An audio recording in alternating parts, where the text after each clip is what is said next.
श्री राम जय जय राम। श्री राम जय जय राम। श्री राम जय जय राम। श्री राम जय जय राम। श्री राम जय जय राम। श्री राम जय जय राम। श्री राम जय जय राम। श्री राम जय जय राम। श्री राम जय जय राम। श्री राम जय जय राम।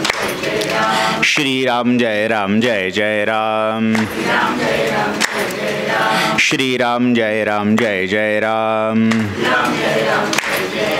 श्री राम जय जय राम।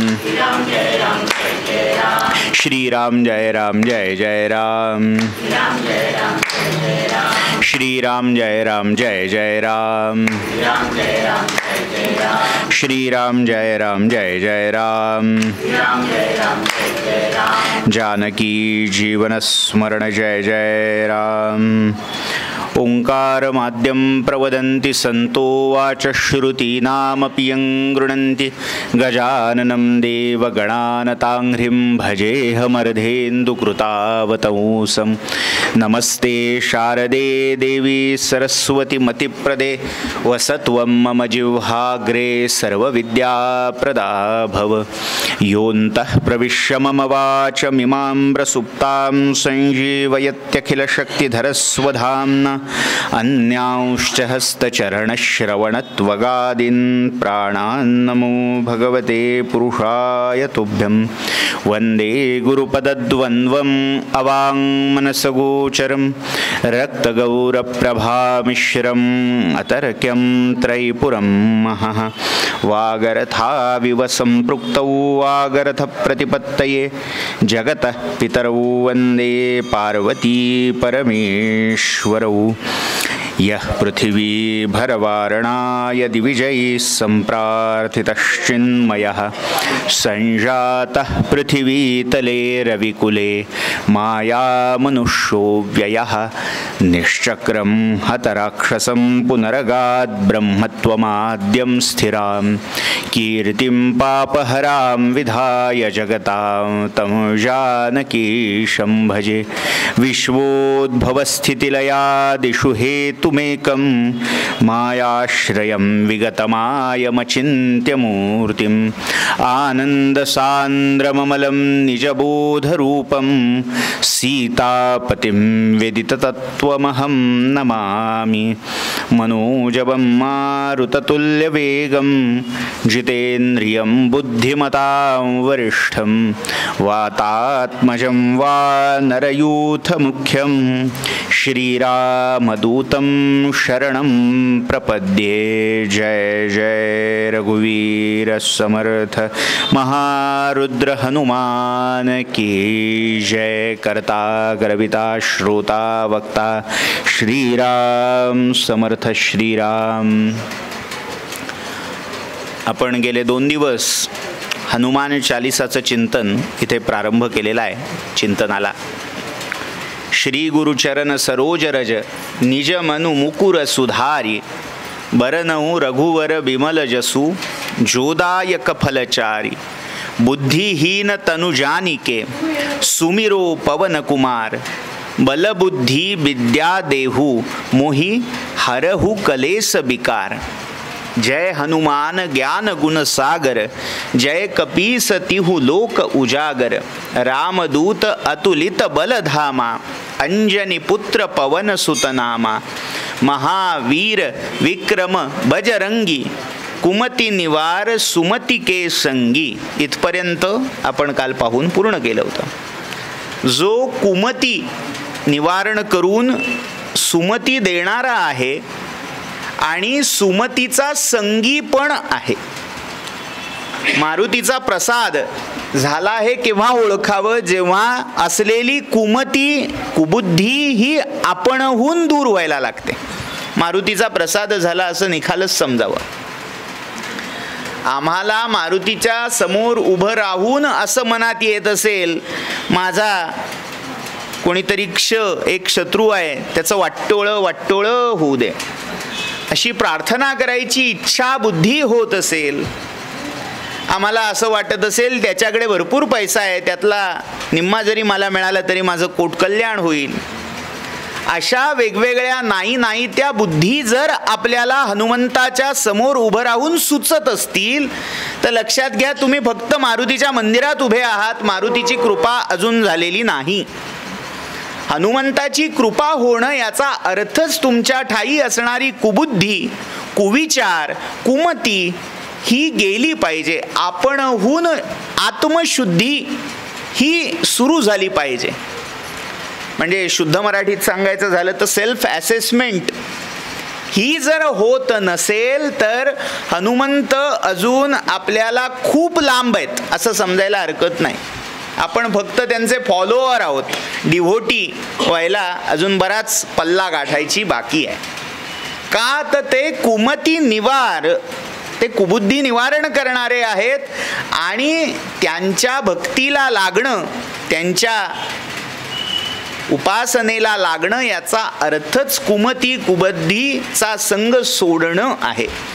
आणि सुमती के संगी याचेही पुन्हा 3 अर्थ। जिथे सुमती आहे तिथे ते संग करतात, म्हणजे ज्यांच्या ठाई सद्बुद्धी सुमती नांदते त्यांच्या आसपास त्यांच्या संघाने ते नांदतात। म्हणजे काय, जे संत सत्पुरुष आहेत त्यांच्या आजूबाजूला ते नांदतात। का तर कारण समर्थांनी सांगून ठेवलंय, स्वधामासी जाता रघुराज राजा हनुमंत तो ठेविला याच काजा। सदा सर्वदा रामदासासी पावे खळे गांजिता ध्यान सोडो निधावे। त्यामुळे संत सत्पुरुषांच्या रक्षणासाठी थोडक्यात आजच्या भाषेत त्यांना एस्कॉर्ट हवा। कधी कुठलं संकट कोणत्या रूपात कुठल्या वेळी कुठल्या जागी येईल सांगता येत नाही। रात्रंदिना आम्हा युद्धाचा प्रसंग असल्यामुळे हनुमंत त्यांच्या संगतीत राहतात। कुमती निवार सुमती के संगी, सुमती ज्यांच्या ठाई नांदते त्यांच्या आसपास हनुमंताचा वास असतो। म्हणजे संत सत्पुरुष सद्गुरू यांच्या जवळ हनुमंत राहतो। दुसरा अर्थ, जे सुमती मार्गावर प्रवृत्त झालेले आहेत, म्हणजे जे सन्मार्गाला लागलेले आहेत त्यांच्या संगतीत, म्हणजे अंतरंगामध्ये हनुमंत वास करतात, बाहेर नाही। काही वेळेला काही संतांच्या बाह्यातकारी आजूबाजूला स्थूल रूप तनु धारण करून हनुमंत वावरत असतील, इथे त्यांच्या अंतरंगात जे विचार, जे संकल्प, जे काही सद्विचार स्फुरत असतील ते हनुमंताचं रूप आहे। असा संघ, विचारांचा संघ, त्या विचारांच्या सद्विचारांच्या रूपाने हनुमंत तिथे वावरतात. म्हणून सुमतिके संगी, म्हणजे मनात सद्विचार असतील तर मनात हनुमंताचं ठाण आहे असं मानायला हरकत नाही. आणि सगळ्यात महत्वाचा, जे संगी असतील तर सुमती आपणहून तुमच्या मागे चालत येईल, हा तिसरा अर्थ आहे. म्हणजे काय, हनुमंताच्या सन्निकट सन्निवासामध्ये, त्यांच्या सन्निधानामध्ये तुम्ही जा, तुमची बुद्धी शुद्ध व्हायला लागेल, हा तिसरा आहे. म्हणजे काय होतं, देवासमोर देवळात जाऊन जाऊन तुमची बुद्धी ही सद्बुद्धी व्हायला लागते, पालटायला लागते, मतीची सन्मती व्हायला लागते. ते तुमची विचार क्षमता ते तिथपर्यंत इंटरफेअर करत नाहीत जिथपर्यंत तुम्ही अनुकूल नाही. तुमची तयारी असेल बदलून घ्यायची तर ते तुमचं फॉर्मॅटिंग करायला तयार आहेत. पण दैवदुर्विलास हा असतो की आम्ही हनुमंताकडे जातो, त्यांनी आम्हाला सुधारावं म्हणण्यापेक्षा आमच्या मनात सुधारण्याचं जी कल्पना आहे ती पूर्ण करावी. आम्हाला जे हवंय, जसं हवंय, जे हवंय, जितकं हवंय ते त्यांनी आम्हाला द्यावं, यासाठी आम्ही जातो. म्हणजे हे तसं आहे की डोळ्याच्या डॉक्टरकडे जायचं आणि त्याला सांगायचं माझ्या डोळ्यात मोतीबिंदू झालेलाच आहे, तो ऑपरेशन करून काढून टाक. डॉक्टर बिचारा तपासतो, म्हणतो नाही झालाय तुम्हाला.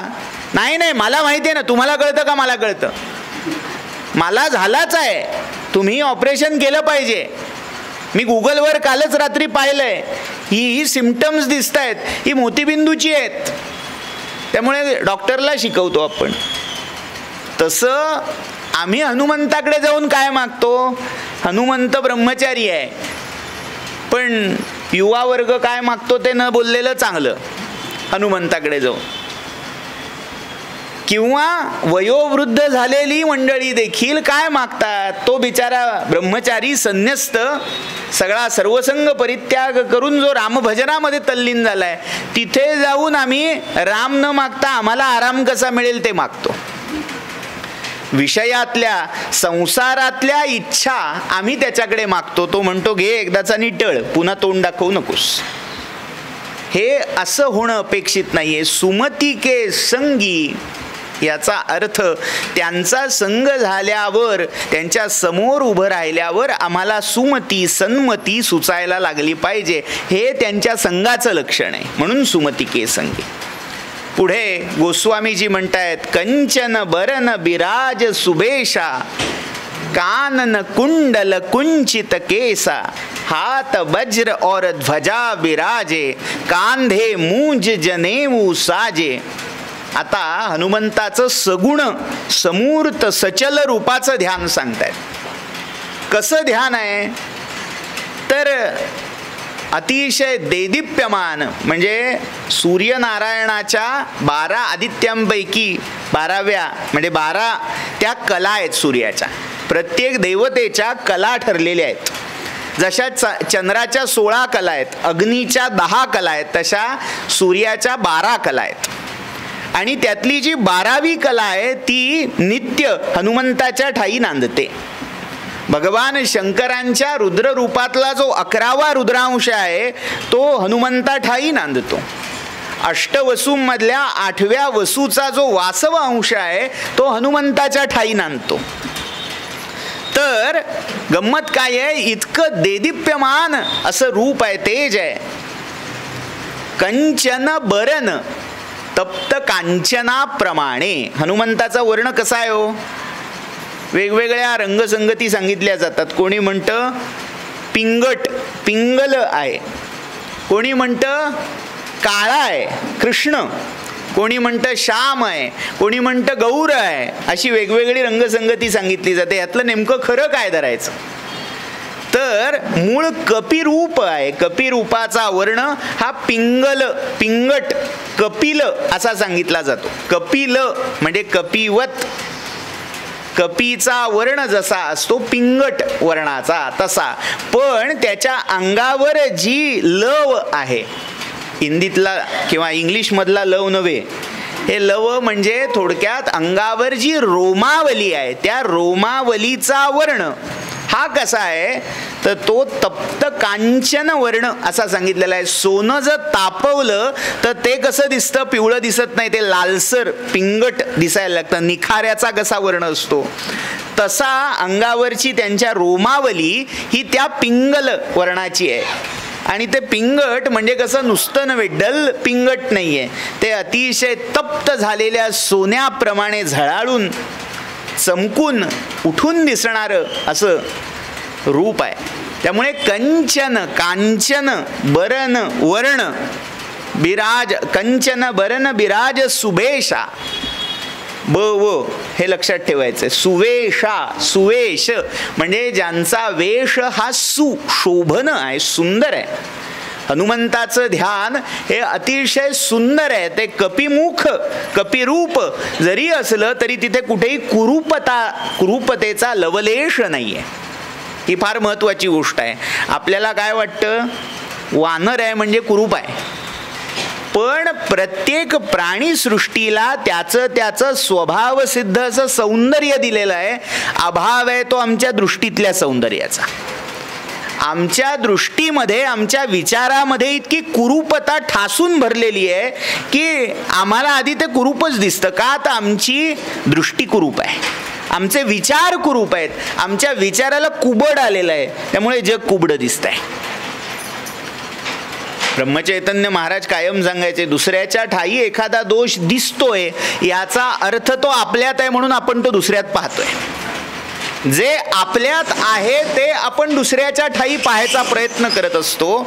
त्यामुळे आपल्याला एखाद्याचा दोष आहे असं लक्षात आलं की धोक्याची घंटा वाजवून घ्यायची आहे. समजायचं आहे की हा दोष त्याच्यात नाही, हा कुठेतरी सूक्ष्म रूपात माझ्या आत नांदतोय. त्यामुळे जर एखाद्याला आपण कुरूप म्हणत असू, मानत असू, तर लक्षात घ्या ते कुरूपता कुठेतरी आपल्या आत आहे, आपल्या विचारात कौरूप्य आहे. आणि ते दूर झाल्याशिवाय आपल्याला हे जग सुंदर दिसू शकत नाही. कुठल्याही सौंदर्याचा आस्वाद आपण घेऊ शकत नाही. तर हनुमंताचं रूप हे अशा दृष्टीने सुंदर आहेच, पण अन्यही दृष्टीने सुंदर आहे.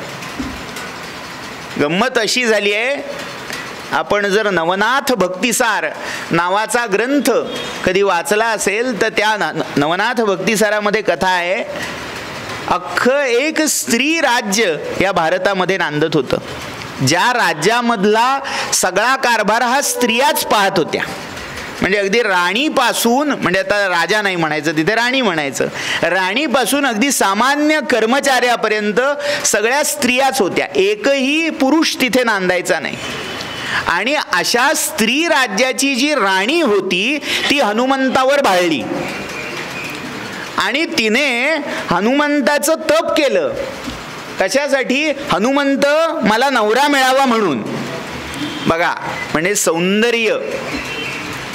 स्त्री राज्याची राणी. आता लक्षात घ्या, मुळात स्त्रिया ह्या पुरुषांच्या दृष्टीने वामा असं त्यांना म्हटलेलं आहे. वामा याचा अर्थ आपल्याला काय वाटतो? डावा, डावी विचारसरणी आपण म्हणतो. डावा म्हणजे कमी प्रतीचा, वावग ज्याच्यात काही आहे त्याला डावा म्हणतो. पण वामा या शब्दाचा संस्कृत अर्थ आहे सुंदर. म्हणजे पुरुषाच्या तुलनेने जिच्या ठाई निसर्गाने स्वभाव सिद्ध असं सौंदर्य सौषम्य ठेवलेलं आहे ती स्त्री. आणि अशा स्त्रियांचं राज्य आहे. म्हणजे विचार करा, म्हणजे स्त्रियांचं राज्य याचा अर्थ सगळ्या प्रकारच्या आणि एकापेक्षा एक सुंदर सरस अशा स्त्रिया आहेत. आणि त्या स्त्रियांमध्ये सर्वोच्च असणारी ती राणी कोणाला वर करू इच्छिते, कोणाशी विवाह करू इच्छिते, तर ते हनुमंत आहेत.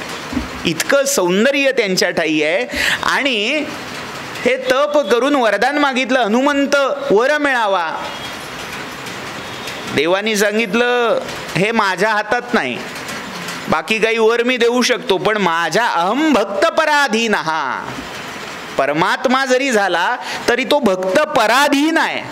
त्याला बाकी सगळ्या विश्वावर, अखिल ब्रह्मांडावर त्याची सत्ता चालते. पण स्वतःच्या भक्तावर तो स्वतःची सत्ता चालू देत नाही, स्वतःच चालवत नाही. हे परमेश्वराच्या लीलेतलं माधुर्य आहे. तो सगळीकडे सत्ता चालवेल, सगळीकडे सत्ता गाजवेल.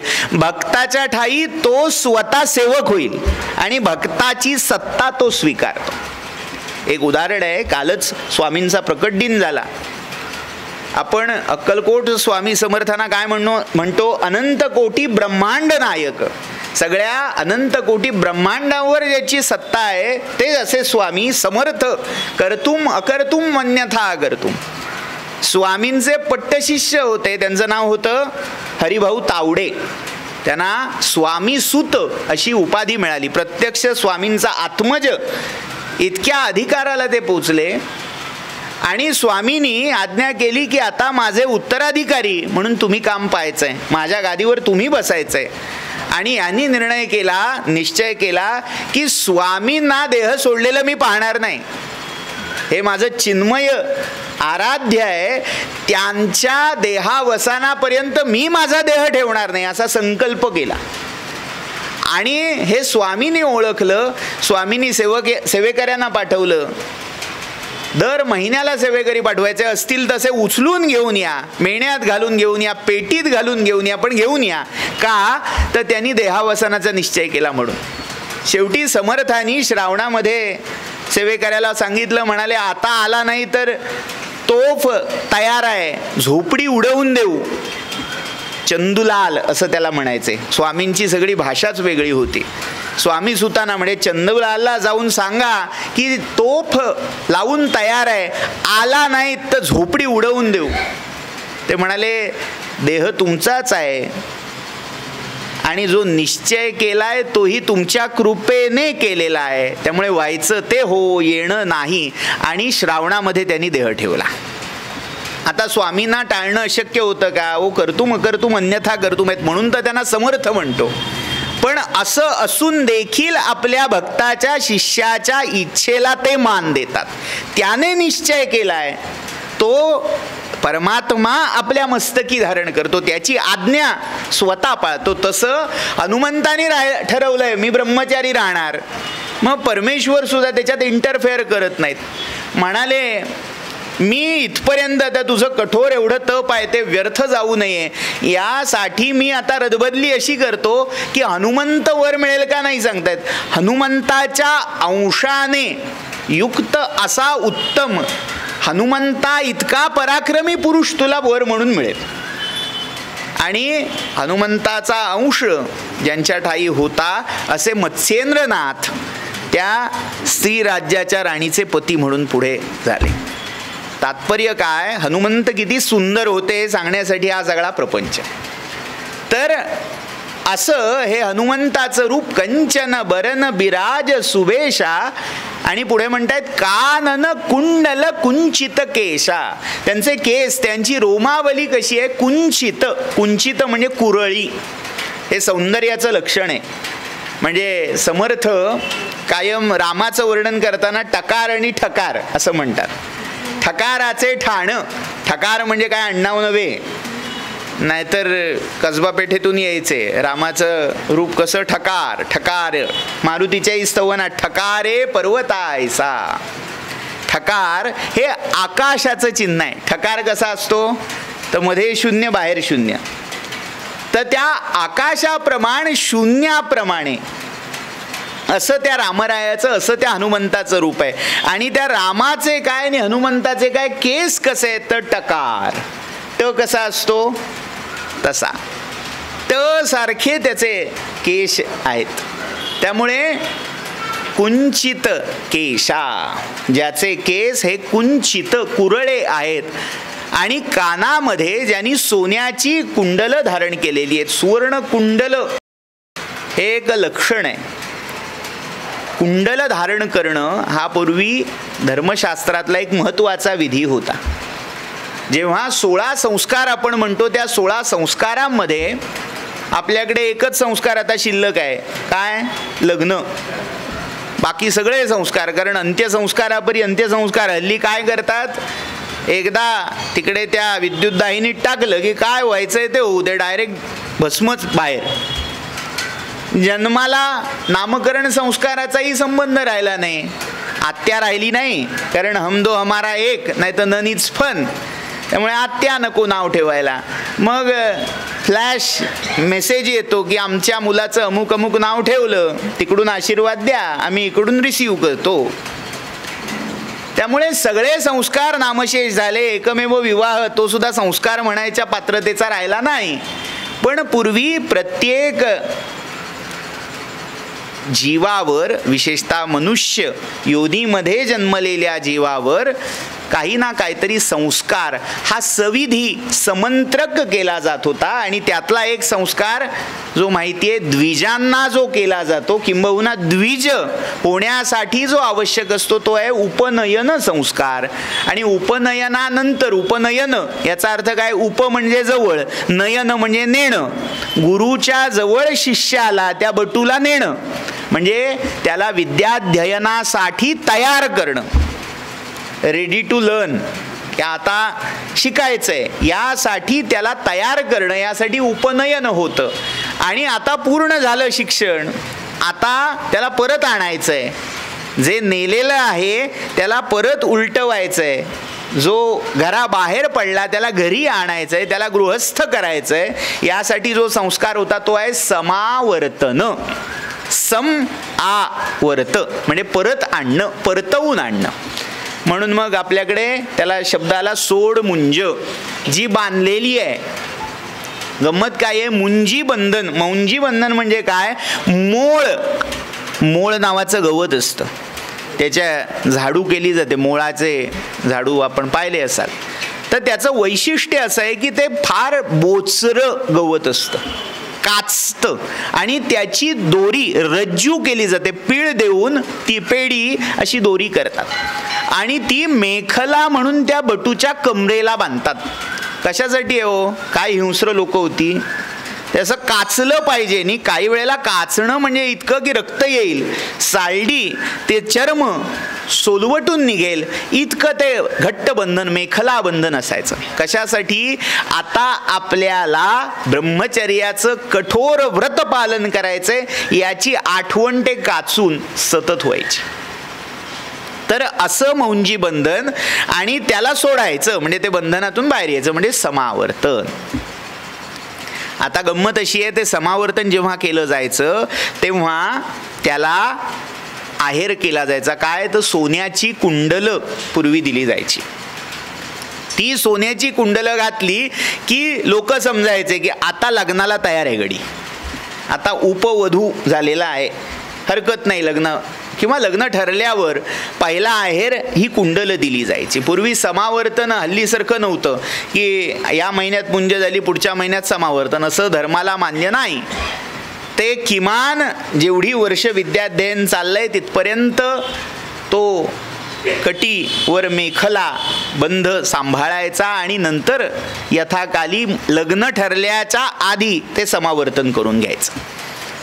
तर ती मेखला सोडली की कानात कुंडलं येत. पण मारुतीचं वैशिष्ट्य असं आहे, त्याची मेखला पण आहे आणि कुंडलं पण आहेत. त्याचं कारण असं आहे, हनुमंत हे नैष्ठिक ब्रह्मचारी आहेत. नैष्ठिक ब्रह्मचार्याचे दोन प्रकार आहेत. एक सावित्री व्रत ज्याने धारण केलेलं आहे, म्हणजे विद्याध्ययन होण्यापुरतं जे ब्रह्मचर्याचं पालन करतात ते सावित्री व्रती ब्रह्मचारी. व्रती व्रतस्थ काही काळापुरते राहिलेले. नैष्ठिक ब्रह्मचारी याचा अर्थ ज्यांनी आजन्म त्या विद्याध्ययनानंतरही ब्रह्मचर्य चालू ठेवलं ते व्रती, आणि दुसरे नैष्ठिक. आता व्रती म्हणजे जे मेखला धारण करतात आणि पुढे त्या व्रत समारोप गोदानाने केला गेला की कुंडलं येतात. त्यामुळे त्यांचं गोदान झालं पण विवाह केला नाही. त्यांनी त्या समावर्तनानंतर पुन्हा नैष्ठिक राहण्याचा निश्चय केला, म्हणून ती कानात कुंडल आहेत, सोन्याची कुंडल आहेत. आता ती का घालायचे? तर तो मेधा मर्माचा भाग आहे. आपल्या कानामध्ये बुद्धीची, मेधेची मर्म ही सामावलेली आहेत. म्हणजे आपल्याकडे कान टोचणं हा विधी लहानपणी केला जायचा. का? तर लहान मुलाची प्रज्ञा मेधा जागृत व्हावी, सक्रिय व्हावी, यासाठी तिथे छेद देणं हा भाग होता. त्यामुळे पूर्वी कान हे यासाठी टोचले जायचे. आणि अजून त्यापेक्षा कठोर योगाचा अभ्यास ज्यांना करायचा आहे, ज्ञानाभ्यास ज्यांना करायचा आहे, त्यांचे कान तर इथून फाडले जायचे. म्हणून त्यांना कानफाटे असं म्हणायचे. कानफाटे योगी नाथ संप्रदायातली एक शाखा आहे. लाकडी किंवा तांब्याची जाड कुंडल ते कानात धारण करतात. तर अशी दीक्षा आणि या कानफाट्यांचा जो मूळ पुरुष मानला जातो त्या संप्रदायाचा तो हनुमंत आहे. नाथ संप्रदायामध्ये ध्वजनाथ अशी शाखा आहे. त्या ध्वजनाथ शाखेचा प्रवर्तक हनुमान आहे. त्यामुळे त्याही शाखेचं लक्षण ही कानन कुंडल, कानामध्ये असणारी कुंडल आहेत. सगळ्या कानफाटा सिद्धांचा मूळ योगी, मूळ पुरुष हा हनुमंत आहे. म्हणून त्याचं प्रतीक ती कानातली कुंडल आहेत. कानन कुंडल कुंचित केशा. पुढे वर्णन आहे, हाथ वज्र अरु ध्वजा बिराजे. पाठभेद आहेत. जो जुना पाठ आहे तो असा आहे, हाथ वज्र और ध्वजा बिराजे. नवीन पाठ हा सध्याचे तुलसी पीठाधीश्वर जे प्रज्ञाचक्षू रामभद्राचार्य जी आहेत त्यांनी हा नवीन पाठ सांगितलेला आहे. त्यांनी काही पाठभेद दाखवलेले आहेत. ते योग्य अयोग्य हा विषय वेगळा, आपण त्याची मीमांसा करायला पात्र अधिकारी नाही. पण त्यांनी पाठ असा सांगितला, अरू याचा अर्थ सारखा, वज्रासारखा. वज्रासारखा काहीतरी एक वस्तू, पदार्थ किंवा असं आयुध ज्याने हातात धारण केलंय. आणि पहिला मूळ जो पाठ आहे तो हाथ वज्र और म्हणजे आणि ध्वजा बिराजे. आता दोन आयुध. पहिल्या दिवशी मी उल्लेख केला होता की हनुमंताच्या हातात कुठेही गदेचा उल्लेख नाही, गदा हातात दाखवलेली नाही. अख्खं महाभारत आपण शोधून काढलं तर त्या अख्ख्या महाभारतात फक्त एका ठिकाणी गदेचा उल्लेख आहे. आम्ही हनुमंताचं ध्यान गदेशिवाय करूच शकत नाही. हातात गदा नसेल तर मारुती कसला. पण जेवढी प्राचीन हनुमानाची मंदिरं आहेत ती जर पाहिलीत तर त्या हनुमंताच्या हातामध्ये दोन गोष्टी दाखवल्या जातात. एक शेळा किंवा पर्वत, आणि दुसऱ्या हातात जे दाखवलं जातं ते बरेच वेळा काय होतं, जुनी मूर्ती असते, जुनं शिल्प असतं. त्यामुळे त्या झाडाच्या वृक्षाच्या फांदीचा भाग आम्हाला गदा वाटतो. ती उपडून घेतलेली झाडाची फांदी किंवा वृक्ष असतो, ताल वृक्ष उपटून हनुमंत त्याने युद्ध करत असत. हनुमंताचं वर्णनच नखदंष्ट्र वृक्ष आयुध असं केलेलं आहे. म्हणजे ज्यांना लढण्यासाठी आयुध काय होती, नख. त्यांची वज्र नख आहेत. जसे नरसिंहाची वज्र नख आहेत तशी हनुमंताची वज्र नख आहेत. वज्रदंष्ट्र त्यांच्या दाढा, त्यांचे सुळे हे वज्राप्रमाणे आहेत. ही निसर्गदत्त. आणि दुसरी शेळा, बडे मोठे मोठे पाषाण किंवा पर्वताचे कडे, शिखर आणि वृक्ष त्यांच्या फांद्या, यांनी वानर वीर लढत होते. रामायणामध्ये जे वर्णन आहे आज आम्हाला सिरियलमध्ये दाखवलं जातं. सगळ्यांकडे आपल्या पितळी गद्या असतात. बहुतांश पुण्या मुंबईतनंच नेतात. तुम्ही जर त्या तांबटाळीत किंवा बुधवार पेठेतल्या दुकानात गेलात की भरपूर अशा गदा असतात. विचारलं की सांगतात नाही कुठेतरी रामायणाचं शूटिंग सुरू आहे त्याच्यासाठी भाड्याने पितळी गदा.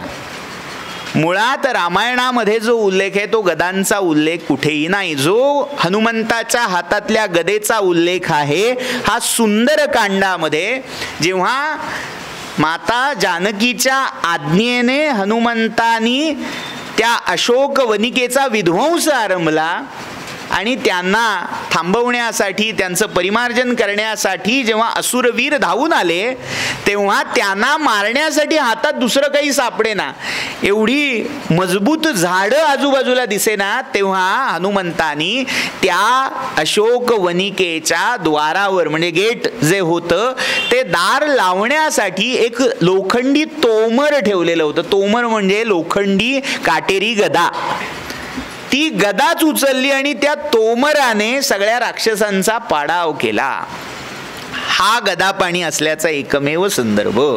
त्यामुळे आपण जे गदापाणी हनुमंताचं ध्यान पाहतो ना, ते त्यावेळचं ध्यान आहे आणि त्याचा कुठेही उल्लेख इथे सापडत नाही. तुलसीदास महाराजांनीही तो केलेला नाही. त्यांनी काय केलाय, हाथ वज्र और ध्वजा बिराजे. आता जर अरू असा पाठ स्वीकारला तर वज्रासारखं आयुध म्हणजे गदा असा म्हणायला वाव आहे, पण हाथ वज्र और ध्वजा विराजे हीच दोन आयुध का, लक्षात घ्या. समर्थांनी देखील मारुती स्तोत्र जे सांगितलेलं आहे बघा, भीमरूपी महारुद्रा, त्याच्यात कुठे गदेचा उल्लेख आहे असेल तर मला शोधून द्या, माझ्याकडून एक बक्षीस तुम्हाला.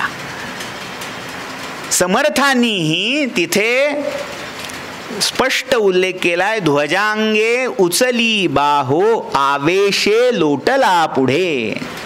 ध्वजांगे हातात काय उचललंय, ध्वज उचललाय. आता ध्वज कुठला, कसला, ध्वजच का, याचे काही संकेत. हनुमंत हे वायुपुत्र आहेत, म्हणजे साक्षात वायूचं मूर्तिमान प्रतीक म्हणजे हनुमंत आहेत.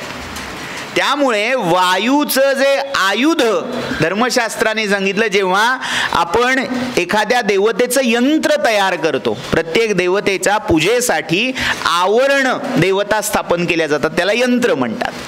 म्हणजे मग त्याच्या 8 दिशांना 8 दिक्पाल काढले जातात, नवग्रहांची स्थापना होते. आपण सामान्यपणे सत्यनारायणाच्या पूजेचं जर मंडल पाहिलं तर त्याच्यात ही रचना असते. तर त्या अष्टदिक्पाल मंडलामध्ये प्रत्येक दिक्पालाचं आयुध किंवा अस्त्र दिलेलं आहे. इंद्राचं आयुध आहे वज्र, अग्नी आग्नेय दिशेची देवता, त्याचं आयुध आहे शक्ती भाला. यमराजाचं जे आयुध आहे ते आहे यमदंड कालदंड. नैऋती म्हणून जी नैऋत्य दिशेची देवता आहे तिचं आयुध आहे खड्ग. वरुण जी देवता आहे पश्चिमेची, तिचं आयुध आहे पाश. वायव्य दिशेची देवता वायू, त्याचं आयुध आहे ध्वज. उत्तर दिशेची देवता आहे कुबेर, या कुबेराचं आयुध आहे गदा. आणि ईशान्य दिशेची अधिदेवता आहे ईशान म्हणजे भगवान शिव, ईशान रूप, त्यांचं आयुध आहे त्रिशूळ. अशी त्या दिक्पालांची आयुध त्या त्या दिशेला ठेवली जातात. तर त्यातलं वायू देवतेचं आयुध काय आहे, तर तो ध्वज आहे. त्यामुळे त्या वायूचं प्रतीक, आता लक्षात घ्या, वायू वाहताय हा कसा दाखवणार, ध्वज जर फडकता असेल तर वायू वाहतोय हे प्रतीक तिथे दिसतं. त्यामुळे वाहणाऱ्या प्रचंड वेगवान वायूचं प्रतीक आणि आयुध म्हणून ती ध्वजा हातात धारण केलेली आहे. आता सगळ्या प्राचीन मूर्तीमध्ये ध्वजा नाहीये, मग काय दाखवलं जातं, जर तुम्ही जुन्या मारुतीच्या मूर्ती पाहिल्यात तर चपेट दान मुद्रा म्हणजे असा उगारलेला हात असतो, असा असतो. ही चपेट दान मुद्रा म्हणजे भरतनाट्यम ची जी परिभाषा आहे मुद्रांची, त्याच्यामध्ये ही ध्वज मुद्रा मानली जाते. त्यामुळे ती जी असा हात चपेटदान मुद्रा आहे ते ध्वजाचं चिन्ह आहे. हात वज्र और ध्वजा बिराजे, हाताने जो ध्वज संकेत करतोय. दुसरा ध्वजेचा उल्लेख काय आहे, तर रामनामाची ध्वजा ज्याने धारण केलेली आहे, रामनामाची कीर्ती पताका ज्याने हातात धारण केली आहे, म्हणजे ज्याला आजच्या शुद्ध भाषेमध्ये फ्लॅग होल्डर असं म्हटलं जातं. फ्लॅग होल्डर काम काय करतो, संचलन जर 26 जानेवारीचं पाहिलं असेल तर त्या सगळ्या जे कॅडेट्स असतात, जो चमू असतो त्यांच्या पुढे तो ध्वज चालतो. संघाचं जरी संचलन पाहिलं तरी अग्रस्थानी तो ध्वजधारी असतो. तर ते ध्वजस्थान महत्वाचं काय, तर सगळ्या मागच्या मंडळींना दिशा देणारं आपलं धोरण काय असायला हवं, या सगळ्याचं प्रतीक त्या ध्वजातून दाखवलेलं आहे. ध्वजांगे उचली बाहो किंवा हात वज्र और ध्वजा बिराजे. ध्वजा का, तर तो दिशा दाखवतोय. कोणाच्या ध्वजाखाली आम्ही एकत्र आलेलो आहोत, तर तो धर्माचा ध्वज आहे, तो रामाचा ध्वज आहे, तो सत्याचा ध्वज आहे, हे दाखवण्यासाठी ते ध्वजचिन्ह आहे. अजून एक संकेत, महाभारतामध्ये भगवान श्रीकृष्ण ज्या रथाची धुरा सांभाळून विराजमान झालेले होते, त्या पार्थाच्या विजय अर्जुनाच्या ध्वजावर जे चिन्ह होतं ते हनुमंताचं आहे. त्यामुळे ध्वज हे मूळ हनुमंताचं आयुध, कारण तो वायुपुत्र आहे, वायूचं साक्षात मूर्तिमंत प्रतीक म्हणून तो ध्वज हनुमंताच्या हातात दाखवला जातो. त्यामुळे हाथ वज्र और ध्वजा विराजे. आजही तुम्ही जर उत्तर भारतामध्ये कधी गेलात तर प्रयागराज, वाराणसी इथे हनुमंताला काय काय अर्पण करावं या 5 गोष्टी सांगितल्या जातात. हनुमंताला काय काय अर्पण करायचं आहे. आपण रुईच्या माळा घालतो, तेल आणि उडीद घालतो. बिचाऱ्या हनुमंताला असं होतं की काय आता कुठे जाऊन आंघोळ करू. शनिवारी हनुमंत आणि हनुमंताचे पुजारी सगळे त्या तेलातच न्हायलेले असतात. कारण काय, आपल्याला तेवढंच माहिती आहे की शनीची पीडा तेल घातल्यावर जाते. त्यामुळे हनुमंताला काय आवडतं हे आपण पाहत नाही. आमचा शनी आमच्या राशीला लागलेला दूर व्हावा यासाठी त्या मारुतीचं काय वाटेल ते झालं तरी चालेल, तेल घालणं सोडायचं नाही. पूज्य कलावती आई कायम सांगत असायच्या, त्यांच्या प्रवचनामध्ये आहे, त्या म्हणतात की मारुतीवर तेल कशाला घालता. मारुतीवर तेल घालत असताना तुम्ही मारुतीकडे कोणत्या दृष्टीने पाहता विचार करण्यासारखा आहे. तुम्ही जर मारुतीला देव मानत असाल तर आपण कुठल्या आराध्य इष्ट देवावर तेल ओततो का. बघा आपण काय म्हणतो मराठीत एक ग्राम्य वाक्प्रचार आहे, काय गेला तेल लावत गेला. आपल्याला जे आदराला भक्तीला पात्र आहे त्याला तेल लावायचं आहे का आपल्याला. म्हणजे त्याही देव मानत असाल तरीही तेल घालणं चुकीचं आहे. आणि आपल्यासारखा म्हणजे देहा ऐसा देव मानावा ही भावना असेल, यथा देहे तथा देवे ही भावना असेल आणि त्याच्याकडे जात असाल तर आपल्या देहावर कोणी आणून तेल ओतलं, तिळाचं मोहरीचं अगदी खोबरेल का असेना, चालणार आहे का. डोळ्यात जाईल की डोळे चुरचुरतील. मग तसं तुम्ही मारुतीच्या डोळ्यात तेल घालून त्याला जागं ठेवताय का. असो, तो एक लोकाचार आहे, तो चुकीचा आहे असं म्हणण्याचा मुळीच उद्देश नाही. लोकाचार, जनश्रद्धा ही जरूर सांभाळावी, पण आपण जे करतोय ते नेमकं कशासाठी आहे, कोणासाठी आहे, ते भगवंताला आवड व्हावी, भगवंताला मी प्रिय व्हावं, किंवा मी जे अर्पण करतोय ते भगवंताला आवडीचं आहे का, हा विवेक करून तो उपचार अर्पण करणं फार महत्वाचं आहे.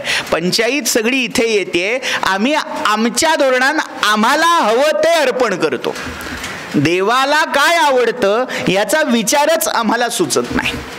तर मी सांगत होतो उत्तर भारतामध्ये 5 गोष्टी हनुमंताला अर्पण केल्या जातात. त्यातली पहिली गोष्ट काय आहे तर ती विड्याची पानं आहेत, तांबूल. त्यामुळे आपल्याकडे अर्कपत्रांची माळ असते, तिकडे विड्याच्या म्हणजे तांबूलाच्या पानांची, कारण तो खाद्य आहे, ते हनुमंताला आवडतं. दुसरं जे आहे तो चूरमा, चुरम्याचे लाडू. भगवान शंकराला आणि या महारुद्राला चूरमा लाडू फार आवडतात. का तर गोधूम हे जे धान्य आहे हे शिवप्रिय मानलेलं आहे. शंकरासी पूजिले सुमनांनी, सुमन याचा अर्थ गहू असा आहे. तर त्या गोधूमापासून निर्माण केलेला तो चूरमा आणि त्या चुरम्याचा नैवेद्य हनुमंताला दाखवला जातो. आपल्याकडे काय घालतात, उडीद आणि मीठ. असो, आपल्याकडे काय करतात हा विषय नव्हे, आवडतं काय.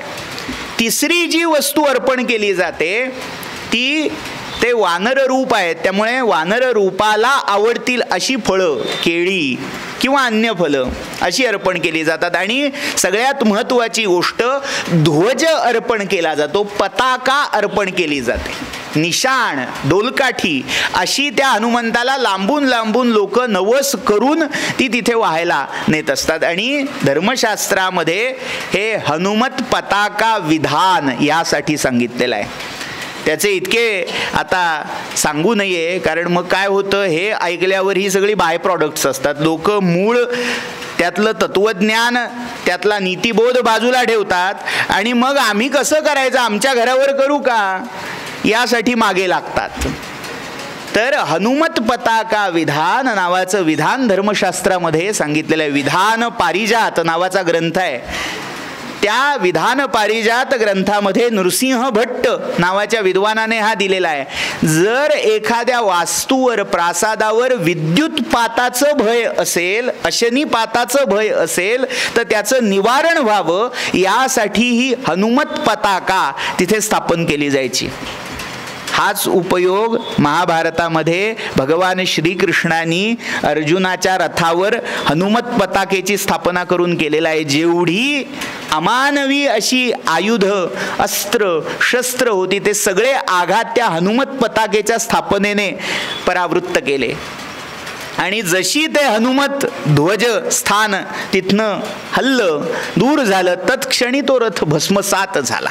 हे हनुमंताचं मी सांगायचं तात्पर्य काय, हाथ वज्र और ध्वजा बिराजे. ध्वजा का, तर एवढी सगळी कारण मीमांसा तिथे आहे. हाथ वज्र, आता वज्र का, वज्र याचे दोन अर्थ आहेत. एक, वज्र याचा अर्थ वज्रमणी, रत्न म्हणजे हिरा. हनुमंताला गळ्यामध्ये जे पारितोषिक दिलेलं आहे तो रत्नहार आहे आणि त्याच्यामध्ये हिरा मध्यभागी आहे. आपल्याला जी कथा माहिती आहे ती फार वेगळी आहे. ती लोककथा आहे की तो कंठी काढून दिली आणि मग त्या प्रत्येक मोत्यामध्ये रत्नामध्ये राम शोधला वगैरे वगैरे. ती असो, ती लोककथा आपल्याला आता काही पाहण्याचं कारण नाही. पण वाल्मिकी रामायणामध्ये असा उल्लेख आहे की देवांनी रामचंद्रांना भेट म्हणून दिलेली ही रत्नमाला जी हीरक वज्र मणिजडित होती ती माता सीतेच्या अनुरोधावरून रामचंद्रांनी हनुमंताच्या गळ्यात घातली. ती रामप्रसाद प्राप्त माला, तिच्यातला तो हीरक म्हणजे वज्र ज्याने हातात माळेच्या त्या कंठाभरणाच्या रूपात धारण केलाय. का, तर माझ्या प्रभूंनी दिलेला हा प्रसाद आहे. त्या प्रसादाचं अप्रूप इतकं आहे की हातात तो धारण केला. म्हणून वज्र याचा अर्थ हिरा असा जर केला तर त्या मूर्तीचा असा अर्थ लागतो. दुसरा अर्थ, वज्र म्हणजे इंद्राचं वज्र, विद्युत जी शलाका आहे किंवा विजेचा लोळ आहे त्या रूपामध्ये ते दाखवलं जातं. आता वज्र का धारण केलं, तर ज्यावेळी इंद्रानी पहिला वज्राघात केला आणि ती हनुभग्न झाली, त्यानंतर इंद्रानी असं वरदान दिलं की यापुढे वज्राचं भय तुला राहणार नाही. त्यामुळे त्या भय निर्मुक्त अवस्थेचं द्योतक म्हणून हातातच वज्र घेतलेला आहे. वज्राचा आवेग, वज्राचा वेग, वज्राचा आघात जे धारण करू शकतात ते हनुमंत आहेत. म्हणून वज्र और ध्वजा विराज. अजून एक त्यातला अर्थ म्हणजे एक एक अर्थ सांगायला गेलं की एक एक ओळीवर एक एक दिवस एक एक आठवडा बोललं तरी कमी आहे. अजून वज्राचा अर्थ काय, तर हनुमंत हे मेघाचं प्रतीक आहे. बघा, मेघ काय करतो, तर जे तृषित आहेत त्यांची तृषा हरण करतो. या हनुमंत मेघ कल्पनेवरून कालिदासाला मेघदूत नावाचं काव्य सुचलेलं आहे. का, तर हनुमंत त्या मेघासारखे दूत म्हणून रामाचे दूत होऊन सीतेकडे गेले होते. ही कल्पना कालिदासाने उचलली आणि तिथे मेघदूताची रचना झाली. तर मी मुद्दा असा सांगत होतो की हनुमंत हे मेघाचं प्रतीक मानलं. मेघ कसा आहे, तर तो वर्षणारा आहे. म्हणजे ज्याला जे हवं ते अमृत त्याच्यावर तो वर्षणारा देणारा आहे. अखंड दान रत असा तो अंबोध आहे. आणि त्या अंबोधावर दोन गोष्टी असतात. एक वारा, वाऱ्याचं, वाहत्या वाऱ्याचं प्रतीक म्हणून ध्वजा, आणि दुसरा असतो विजेचा लोळ, विजेचं प्रतीक म्हणून ते वज्र. हाथ वज्र और ध्वजा बिराजे. कांधे मुंज जनेऊ साजे. उपनयन झालेलं आहे. द्विज आहेत, वानर आहेत म्हणून पशु मानायचं कारण नाही. त्यांचं उपनयन झालेलं आहे आणि प्रत्यक्ष भुवन भास्कर सूर्यनारायणांकडे त्यांची शिक्षा दीक्षा अध्ययन झालेलं आहे. आणि नुसतं अध्ययन नाही, वेदाध्ययन, सांग वेदाध्ययन झालेलं आहे. चारही वेद अंगांसहित आणि त्या अंगांमध्ये व्याकरणाचं ज्ञान सर्वोत्तम आहे. म्हणून 8 वैयाकरण एकीकडे आणि 9वा वैयाकरण हनुमंत मानला जातो. जेव्हा प्रभू रामचंद्रांना पहिल्यांदा मारुतीचं दर्शन झालं तेव्हा मारुतीने छद्मवेश धारण केलेला होता बटुकाचा. आणि त्या बोलायला लागल्यावर त्यांची भाषा ऐकता क्षणी रघुनाथांनी ओळखलं. लक्ष्मणाशी हळूच बाजूला जाऊन म्हणतायत, अवेद विदुषा, म्हणजे जो वेदविद नाही त्याच्या मुखातून अशी वाणी येणंच शक्य नाही. अव्याकरण विदुषा, म्हणजे ज्याने व्याकरणाचं ज्ञान अर्जित केलेलं नाही त्याच्याशिवाय अशी अस्खलित, ज्याच्यात कुठेही धचा मानायचं, णचा न आणि नचा ण होत नाही, इतकी शुद्ध वाणी येणं शक्य नाही. त्या अर्थी याचं सगळं सांग वेदाध्ययन झालेलं आहे. आणि पुढे उत्तरकांडामध्ये जेव्हा अगस्त्यानी हनुमत चरित्र सांगितलं तेव्हा अगस्त्यानी रामाला सांगून ठेवलेलं आहे की हा तुझ्या कृपेने नवव्याकरणकार म्हणून भविष्य काळात प्रसिद्ध होईल. म्हणजे 8 वैयाकरण महर्षी पाणिनींनी सांगून ठेवलेले त्यांचे पूर्ववर्ती. काही वेळेला 8वे वैयाकरण म्हणून पाणिनींचा उल्लेख होतो, पण त्या पाणिनींच्या पलीकडे जाऊन 9वा आणि 9 व्याकरणकार असण्याचा मान हनुमंताकडे. का तर ते वेदाध्ययन आणि अंगाध्ययन हे भगवान सूर्यनारायणांकडे झालेलं आहे. कांधे मुंज जनेऊ साजे. पुढे ते म्हणतायत, शंकर सुवन केसरी नंदन तेज प्रताप महाजगबंदन. आता इथे नवीन जो पाठ सुचवला गेलेला आहे रामभद्राचार्यजींकडून की शंकर स्वयं केसरी नंदन, छंदात तितकंसं बसत नाही, पण एक त्यांनी सांगितलेला पाठ म्हणून विचार करायला हरकत नाही. शंकर स्वयं, जे स्वतः स्वयमेव शिव आहेत असे हनुमान, म्हणून शंकर स्वयं असा त्यांनी सुचवलेला पाठ. मूळ प्रचलित पाठ हा शंकर सुवन. सुवन या शब्दाचा अर्थ सु असा संस्कृतातला धातू आहे. सु म्हणजे प्रसवणे, प्रसवला गेलेला, ज्याची उत्पत्ती, ज्याचा उद्भव साक्षात महादेवांपासून झालेला आहे, जो महादेवांचा अंशच आहे, तो शंकर सुवन म्हणजे शंकर नंदन, शिवनंदन. आता प्रश्न असा आहे की आम्हाला महारुद्र माहिती होता, तो शिवपुत्र कसा झाला? अद्भुत आणि आनंद नावाची 2 रामायणं आहेत. ह्या दोन्ही रामायणामध्ये शिवांशाने हा अवतार झाला अशी स्पष्ट कथा तिथे निर्देशलेली आपल्याला आढळते. का झाला तर कथा अशी सांगतात की ज्यावेळी अमृतमंथनानंतर मोहिनी रूप भगवान नारायणांनी प्रकट केलं आणि त्या मोहिनी रूपाला पाहायचा मोह कामारी महादेवांनाही अनावर झाला आणि त्या रूपाचं दर्शन करून साक्षात महादेवांचं चित्त विचलित झालं, तेजस्खलन झालं आणि त्या तेजातून जो महारुद्र अवतरला तो महारुद्र म्हणजे हनुमान. ते तेज वायूंनी सुरक्षित ठेवलं आणि यथाकाली अंजनीच्या गर्भामध्ये स्थापन केलं. हनुमंताच्या जन्माच्या एकूण 7 वेगवेगळ्या कथा आहेत. आपल्याला जे हनुमान जन्माच्या दिवशी आख्यान ऐकवलं जातं, घारीने तो भाग नेला, आणि तेही एक आहे, तेही आनंद रामायणातच आलेलं आहे आणि हे दुसरं आख्यान आहे. हा कथाभेद काय तर वेगवेगळ्या कल्पांमध्ये हे असे प्रसंग घडलेत, म्हणून कल्पभेदे कथाभेद. हा कल्प वेगवेगळी, वेगवेगळ्या कालखंडामध्ये अनेक युग आजपर्यंत आली आहेत. अनेक त्रेतायुग लोटली, त्या प्रत्येक त्रेतायुगामध्ये त्या काळी रामचंद्रांचाही अवतार झाला, तसा हनुमंताचा अवतार झाला. त्यामुळे नवा गडी नवा राज्य असतं, तसा नवा काळ, नवी कथा, नवा संबंध, नवा प्रसंग. तसं त्या एका कल्पामध्ये शिवांच्या, महारुद्राच्या अंशापासून जन्म झाला म्हणून त्यांना शंकर सुवन असं म्हटलेलं आहे. दुसरा आधार आपल्याला मिळतो तो श्रीमद भागवत आणि विष्णू पुराणाचा आहे. विष्णू पुराणामध्ये भगवान शंकरांच्या 8 मूर्ती सांगितलेल्या आहेत. अष्टमूर्ती परमेश सदाशिव तुम्हा शिवदेवो यद्रूपा विण विश्वचिहा ध्यास हृदयी ठसो. संगीत नाटकातली नांदी आहे.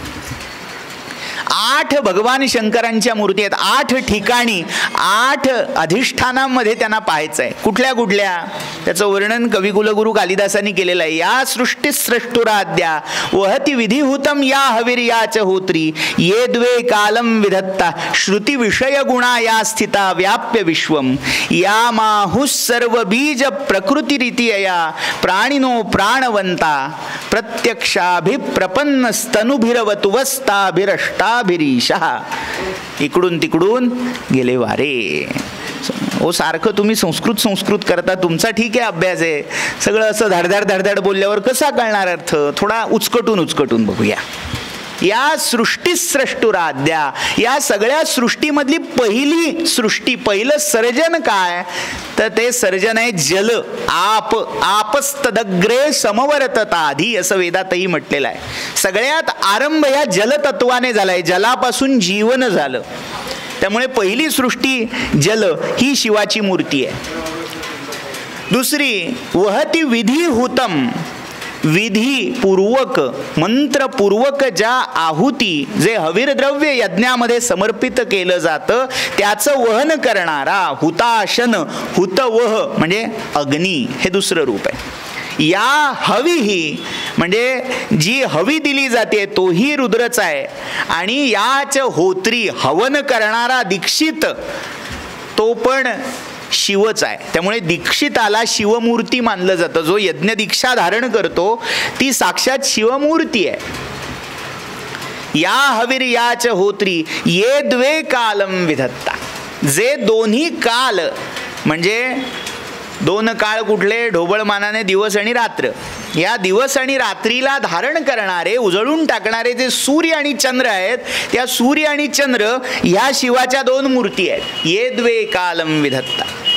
श्रुती विषय गुणा. श्रुती म्हणजे कान, त्याचा विषय त्याचा देश, त्यामध्ये व्यापून राहणारी म्हणजे आकाश पोकळी ही मूर्ती. आकाश ही पुढची मूर्ती आहे. या स्थिता व्याप्य विश्वम. आणि या ज्या मूर्तीने प्राणिनो प्राणवंतः जे प्राणी म्हणजे श्वास उच्छ्वास ज्यांचा चाललाय ते श्वासोच्छ्वास करणारे जीव ज्या मूर्तीमुळे प्राणवान झाले म्हणजे ज्यांच्या नाकामध्ये श्वासोच्छ्वास वाहतोय तो ज्या वायू तत्वामुळे वाहतोय तो वायू ही शिवमूर्ती आहे. म्हणजे पृथ्वी आप तेज वायू आकाश सूर्य चंद्र आणि दीक्षित ब्राह्मण किंवा आत्मा या अष्टमूर्ती शिवाच्या सांगितल्या. त्यातली जी वायू मूर्ती आहे त्या वायू मूर्तीची संतती म्हणून विष्णू पुराण आणि भागवत पुराणांनी मनोजव असा नामनिर्देश केलेला आहे. मनोजव या त्या रुद्राच्या वायू मूर्तीचा पुत्र आहे. तो मनोजव म्हणजे वायू हनुमान आहे. म्हणून आपण त्याला म्हणताना काय म्हणतो मनोजवम मारुत तुल्य वेगम. मनोजव मनाप्रमाणे ज्याचा जव वेग आहे असा तो हनुमान आहे. म्हणून त्याला शंकर सुवन केसरी नंदन म्हणजे शंकराच्या तेजापासून तो उत्पन्न झालाय पण तो क्षेत्रज पुत्र आहे. कोणाचा क्षेत्रज पुत्र आहे तर केसरी जो वानर राज आहे काल आपण उल्लेख पाहिला त्या केसरीचा पुत्र आहे म्हणून केसरी नंदन. तेज प्रताप महाजगबंदन ज्याच्या तेज आणि प्रतापामुळे तो महा आहे. महत असा शब्द आहे. ज्याच्या तेजापुढे प्रभावापुढे अन्य कोणाचंही तेज कोणाचाही प्रभाव चालत नाही. भले भले त्याच्या पुढे गतप्रभ होतात असा हनुमंत आहे.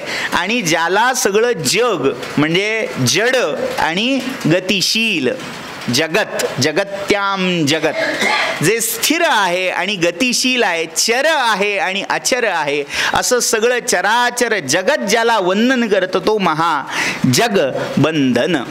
विद्यावान विद्यावान गुणी अतिचातुर राम काज करिबेको आतुर. विद्यावान आहे. सगळ्या विद्या 64 कला 14 विद्या यांनी याचं अध्ययन झालेलं आहे आत्मसात केलेले आहेत. आणि असं असून देखील काल आपण म्हटल्याप्रमाणे एवढा गुणी आहे, एवढा ज्ञानी आहे, पण तरीही राम काज करीबे को आतुर. आता मी कशाला रामाची सेवा करू? मला 64 कला येतात, मला 14 विद्या येतात म्हटल्यावर माणसाचा स्वाभाविक गंड होतो, आता आमच्या मर्जीचे आम्ही राजे, आम्ही जगावर सत्ता चालवायला मोकळे. असा कुठलाही आत्म अभिनिवेश, अहंकार, अभिमान मनात न येऊ देता जो रामसेवेसी तत्पर राहिला, राम काज करीबे को आतुर. किती आतुर आहे. कथा सांगितली जाते, मागेही मी सांगितलेली आहे, माझी आवडीची कथा आहे. किती कार्यासाठी तत्पर असावं, रामकाजासाठी तत्पर. त्याचा चरमोत्कर्ष हनुमत चरित्रामध्ये सांगितलाय. वाल्मिकीय रामायणामध्ये उल्लेख नाही, पण लोक रामायणामध्ये याचा उल्लेख आहे. झाला प्रसंग असा, रामराज्याभिषेकानंतर रामांच्या नित्यसेवा सगळ्या त्यांच्या परिवारजनांनी वाटून घेतल्या. रामाची सेवा परमात्म्याची सेवा आहे, ती करायची म्हटल्यावर ज्याने त्याने अहमहमिका लावली की नाही ही सेवा मी घेणार, ही सेवा मी घेणार, मारामाऱ्या सुरू झाल्या. आणि शेवटी आता जे त्यातल्या त्यात जवळचे होते, खाशा स्वाऱ्या होत्या, त्यांनी आपली वर्णी लावून घेतली. मग माता जानकीने छान छान सेवा घेतल्या, लक्ष्मण भरत शत्रुघ्न यांनी छान छान सेवा घेतल्या. आता त्यांना कानमंत्र महर्षी वसिष्ठांनी दिला. त्यांनी सांगितलं, लक्षात ठेवा, हनुमंताला एक जरी सेवेचा वाव मिळाला याच्यात तर तुमचं काही खैर नाही. तो सगळ्या सेवा एकटा करेल, सगळ्यांची थोडक्यात म्हणतात ना छुट्टी कर देगा वो, तसं करून टाकेल. त्यामुळे हनुमंताला कमीत कमी सेवा ठेवा. असा उगाचच कानमंत्र कशासाठी? आता महाज्ञानी वसिष्ठ असं का सल्ला देत आहेत? तर पुढे प्रसंग घडवायचा होता, पुढे हनुमंताचं महात्म्य लोकांसमोर आणायचं होतं. आणि बाकीच्यांच्या मनात रामसेवा, आम्ही खरे सेवक, आम्ही खरे रामभक्त, हा जो सुप्त अभिमान होता तो दूर करायचा होता. त्यासाठी हा लीला प्रसंग आहे. त्यांनी सांगितलं, हनुमंताला याच्यात वाव ठेवू नका. आज्ञाप्रमाण सगळ्यांनी अगदी cut to cut, minute to minute, second to second programme आखून घेतला. एकही सेवा शिल्लक ठेवली नाही आणि अशी यादीच केली. शेवटी खाली शिक्कामोर्तब घेतला, रामचंद्रांची स्वाक्षरी घेतली की आता अप्रूव्ड आहे. आता काय कोणाला तिथे नाक खुपसायला वाव ठेवलेला नाहीये. असं सगळं अप्रुव्हल घेतलं आणि सगळं झाल्यावर मग हनुमंताला अरे म्हणाले, आलाच बरं झालं, आम्ही रामचंद्रांच्या सगळ्या सेवा वाटून घेतलेल्या आहेत, मात्र आता तुला काही उरलेली नाही सेवा, त्यामुळे तू विश्रांती घे बाबा. हनुमंत म्हणाले, असं कसं होईल? काहीतरी एक तरी सेवा मला प्रभूंची करायचीच आहे, मी करणार. म्हणाले, बघ यातनं कुठली सेवा उरलेली असेल तर खुशाल घे, बिंदास्त घे. बुद्धिमताम वरिष्ठम ज्ञानीनाम अग्रगण्यम असं ज्यांचं वर्णन करतात, त्यांनी सगळी सूची वरपासून खालपर्यंत एक कटाक्ष टाकला, एक नजर टाकली, पाहिलं, सापडली. म्हणाले, एक सेवा कोणाला तुमच्या लक्षात आली नाही ती मला सापडली. आता सगळे कुठाय बघू बघू ओढून घेतली. हे म्हणाले, शक्यच नाही, मी अप्रूव्ह केले, मी एकदा फायनल चेक केलं होतं, असं राहिलं कसं? मग त्यांच्यातल्या जनते, तू केलीस म्हणून असं झालं, तू केलीस असं झालं. अहमहमिका, मी केलं पाहिजे, मी केलं पाहिजे. आता विचारलं, अरे नाही मला लक्षात येत नाही, कुठली सेवा राहिली म्हणतोस?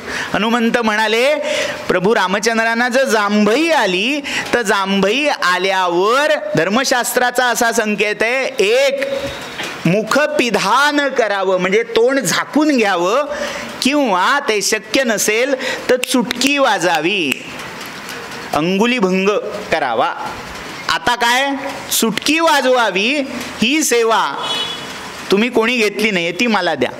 आता लोकांना वाटलं, हा ठीक आहे, फार क्षुल्लक सेवा, घे म्हणाले, ठीक आहे. हनुमंत म्हणाले, बघा अप्रूव्ड, हो म्हणाले अप्रूव्ड, मान्य. ही काय सेवा आहे? चुटकी वाजवायची सेवा, ही काही सेवा कुठे? पण कोणाच्याही हे लक्षात आलं नाही, जांभई केव्हाही कुठेही कशीही येऊ शकते. त्यामुळे हनुमंत अखंड सावलीसारखा रामरायाच्या मागे. रामराय जिथे जातील, ओ बाथरूम मध्ये जायची सोय नाही, हनुमंत पाठी. जिथे तिथे हनुमंत साथ. ओ रात्री शयनागारामध्ये गेले आणि आता माता सीतेला आत जायची चोरी, कारण हनुमंत तिथे हात जोडून दक्ष. शेवटी आता काय करायचं, प्रभू रामचंद्रांना साकडं घातलं, म्हणाले आता तरी जरा बाहेर जाऊ दे त्याला. तेव्हा रामरायांनी आज्ञा केली, हनुमंता आता तूही थकलाशील, विश्रांती घे. नाही म्हणाले, तुमच्या कार्यात विश्रांती नाही. जांभई रात्री झोपेतही येऊ शकते, झोपायच्या आधीच येते असं नाही, त्यामुळे झोपेत आली तर ती सेवा मी नाही चुकू देणार. राम म्हणाले, असू दे रे, हरकत नाही, एखादी चुकली तर माझी आज्ञा म्हणून आता बाहेर जा. रामांकडून वदवून घेतलं. आता काय झालं, हनुमंत बाहेर जाऊन बसले, पण मनात आलं न जाणो तिकडे प्रभूंना जांभई आली असली तर आपली सेवा चुकू नये, म्हणून बसल्या बसल्या राम राम जय राम राम जय अशा चुटक्या वाजवायला लागले. आणि आता पुढचा प्रभाव असा, यांनी चुटक्या वाजवाव्यात आणि तिकडे रामाना जांभई यावी. यांच्या चुटक्या थांबेनात आणि तिकडे जांभया थांबेनात. अखंड रात्रभर प्रभू जांभया देत आहेत आणि हे चुटक्या वाजवत आहेत. शेवटी माता सीता वैतागली आणि म्हणाले, आता थांबवा, बास करा. आता बास करा म्हणजे पुन्हा बाहेरची ड्युटी आत लागली. असा हा लीला प्रसंग आहे. खरंच इतिहास आहे का, अशी चिकित्सा इथे करायची नाही. नात्र कार्या विचारणा असे हे प्रसंग आहेत. महत्वाचा मुद्दा काय, राम काज करीबेको आतुर, एवढा मुद्दा लक्षात आला की झालं. प्रभू चरित्र सुनिबेको रसिया, ते कान सतत शोध घेत आहेत, कुठे रामचरित्र गायन चाललंय, कुठे रामाचं गुणकीर्तन चाललंय, तिथे तिथे मी जाईन. यत्र यत्र रघुनाथ कीर्तनम तत्र तत्र कृतमस्तकांजली. बाष्पवारी परिपूर्ण लोचनम मारुतीम नमत राक्षसांतकम. तिथे तिथे हनुमंत त्या राम गुणकीर्तनाच्या तिथे सिद्ध असतात, सज्ज असतात. त्यामुळे आपल्या सगळ्यांवर एक फार मोठी जबाबदारी आहे. आपण जेव्हा रामकथा ऐकतोय, रामांचं काही गुणगान ऐकतोय, तेव्हा भान हे ठेवायचं, आपल्या आजूबाजूला कोणत्या ना कोणत्या तरी रूपात ते वावरत आहेत. त्यामुळे आपण त्यांचा आब राखून त्यांची मर्यादा सांभाळून ते श्रवण करायचं आहे. आपण जर कथेमध्ये व्यत्यय आणला तर सगळ्यात पहिला राग कोणाला येणार आहे हे लक्षात घ्यायचंय आणि ती जबाबदारी आणि ती मर्यादा सांभाळायची. असो, राम काज करी बेको आतुर, प्रभू चरित्र सुनी बेको रसिया. आणि नुसतं श्रवण कीर्तन करतात असं नाही, राम लखन सीता मन बसिया. त्यांच्या अंतःकरणामध्ये राम लक्ष्मण सीता आहेतच, पण पुन्हा राम लक्ष्मण आणि सीता यांच्या हृदयामध्ये, यांच्या अंतरंगामध्ये हनुमंताचा वास आहे.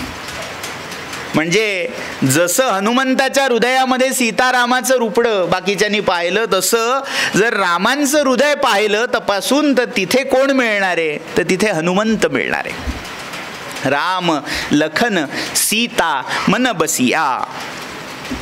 पुढे हनुमंताच्या ज्या वेगवेगळ्या सिद्धी आहेत, सामर्थ्य आहेत, त्याचं वर्णन करतात. सूक्ष्म रूप धरी सिंह ही दिखावा, बिकट रूप धरी लंक जरावा, भीम रूप धरी असुर संहारे, रामचंद्र के काज सवारे. कालच आपण पाहिलं की जगातली सगळी अडलेली कामं प्रभू रामचंद्राच्या नामघोषाने, नामजपाने मार्गी लागतात. इथे रामचंद्रांची अडलेली कामं हनुमंताकडून पूर्ण होतात, मार्गी लागतात. रामचंद्र के काज सवारे. सवारणं म्हणजे सुशोभित करणं किंवा सिद्धीला नेणं. कार्यसिद्धी रघुनाथाची ही हनुमंतामुळे झालेली आहे. आता कोणत्या कोणत्या रूपाने ती कार्यसिद्धी केली. सूक्ष्म रूप धरी सिंह ही दिखावा. हा सूक्ष्म आणि बिकट रूपाचा जो उल्लेख आहे तो अष्टसिद्धींमधल्या पहिल्या ज्या 2 सिद्धी आहेत त्यांचा उल्लेख आहे. अणिमा आणि महिमा. 8 महासिद्धी, अष्टसिद्धी नवनिधी के दाता पुढे येणार आहे. त्या 8 सिद्धी आणि नवनिधी देणारा हनुमत दैवत आहे, पण त्या सिद्धी मुळात हनुमंताच्या ठाई नांदतायत. या लंकेमध्ये प्रवेश केला तो कसा गेला? सूक्ष्म रूप धरी सिंही देखावा. इतकं सूक्ष्म रूप धारण केलं. लंकिनी म्हणजे त्या लंकेची जी ग्रामदेवता होती, क्षेत्रदेवता होती, ती हातात हत्यार घेऊन रक्षण करत होती लंकेचं. आता तिच्या नजरेतून सुटून जायचंय म्हटल्यावर हनुमंतानी, रामायणकारांनी वर्णन केलंय, वृषदंशक रूप घेतलं. वृषदंशक म्हणजे काय? वृषदंशक या शब्दाचे 2 अर्थ आहेत. एक गोचीड, वृष म्हणजे बैल किंवा गाय, म्हणजे त्या बैलाला त्याच्या अंगावर चिकटलेली ती कीड असते, गोचीड म्हणतात त्याला. तेवढं सूक्ष्म रूप. किंवा वृष याचा दुसरा अर्थ उंदीर असाही आहे. त्यामुळे जो त्या उंदराला दंश करतो त्याचा अर्थ मांजर.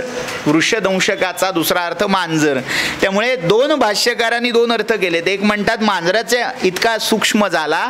दुसरं भाष्यकारांचं मत आहे की त्या गोचिडी इतकं सूक्ष्म रूप धारण केलं आणि त्या लंकिनीच्या नजरेतून निष्ठत होते. एवढ्यात लंकिनीने पाहिलं. आता काय झालं? लंकिनीने पाहिलं म्हटल्यावर तिने अडवलं आणि आता आपली ही अणिमा सिद्धी इथे काम येत नाही असं लक्षात घेतल्यावर विकट रूप धरी लंक जरावा. विकट, अकराळ विकराळ, अणुपासोनी ब्रह्मांडा एवढा होत जात असे.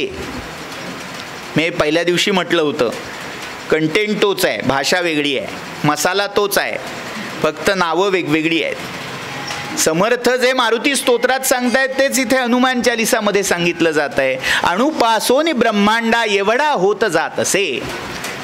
हेच आम्हाला उपनिषदांनी सांगितलं. अणो अणीयान महतो महीयान आत्मा गुहायाम निहितोस्य जंतो.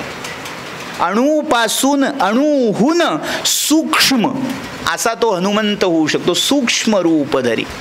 काय झालं? त्या अशोक वनिकेपर्यंत पोहोचले हनुमंत. पाहिलं आता इथे असंच गेलं आणि तिकडे वर्दी गेली की सीतेला भेटायला कोणीतरी वानर आलं होतं, तर तिच्या प्राणावर धोका संभवू शकतो. त्यामुळे लीला काय केली? सूक्ष्म रूप धारण केलं आणि त्या वृक्षावर जाऊन बसले.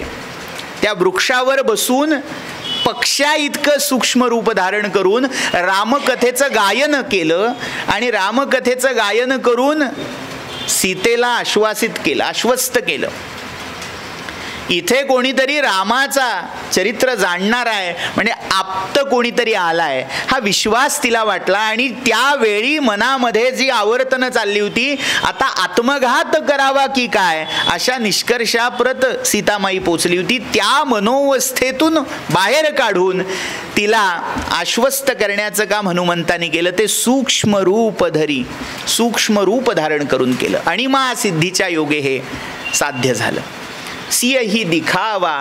आणि ते रूप पाहिलं तेव्हा सीता माता म्हणाल्या की एवढ्याशा रूपान तू काय करणार आहेस? कसा एवढं मला घेऊन जायची गोष्ट करतोयस? विचारलं काय? आपली परवानगी असेल तर पाठीवर घेतो आणि घेऊन जातो. माता जानकी म्हणाली नाही, त्याने चोरलं, आपण चोरायचं नाही. हा चोरीचा मार्ग आहे, तो करायचा नाही. आणि रामांची पत्नी या रावणाने पळवून आणली आहे, त्यामुळे त्याचं परिमार्जन, त्या अपमानाचा बदला हा रामानीच घ्यायला हवा, दुसऱ्या कोणी घेऊन चालायचं नाही. त्यामुळे मी आणि परपुरुषाला जाणीवतः स्पर्श करून योग्य नाही, धर्मसंमत नाही, म्हणूनही नाही. पण म्हणाल्या की तू म्हणतोयस खरं, पण तू एवढ्याशा रूपात मला कसं घेऊन जाणार?